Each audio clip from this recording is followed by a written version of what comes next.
27 জনের শয়তানের দল মিলে এই কোরআন লিখেছে। ওয়ালিদ বিন মুগীরা একজন শক্তিশালী ব্যক্তি ছিল, তার বংশ বড় ছিল, তার ধনসম্পদ অঢেল ছিল, তার সুনাম ছিল সমাজে। সে ইসলামের সত্যতা সবই জানতো, অহংকারের কারণে ইসলাম গ্রহণ করেনি। সে রাসূলুল্লাহর সাথে দুর্ব্যবহার করত। হঠাৎ একদিন কোরআন মাজিদ নিয়ে কটূক্তি করে ফেললো।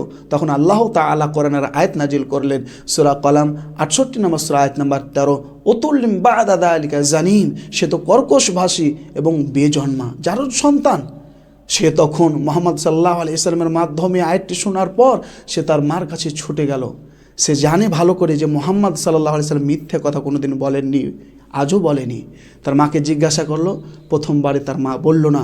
যখন ধমক দিয়ে বলল, মা সত্য কথা বলো নইলে তোমার গর্দান নামিয়ে দেবো, তখন সত্য কথা বলে দিল, হ্যাঁ মুহাম্মদ সাল্লাল্লাহু আলাইহি ওয়াসাল্লামের মুখে যে বাণী শুনেছো সেটাই সত্য, মুগীরা তোমার পিতা নয়, তোমার পিতা অমুক। তাহলে বোঝা গেল যারা কোরআন মাজিদ নিয়ে কটূক্তি করেছে, ওয়ালিদ বিন মুগীরা জারদ সন্তান প্রমাণ হলো। আজও যারা কোরআন মাজিদ নিয়ে কটূক্তি করছে এরা কারা, কমেন্টে অবশ্যই জানাবেন।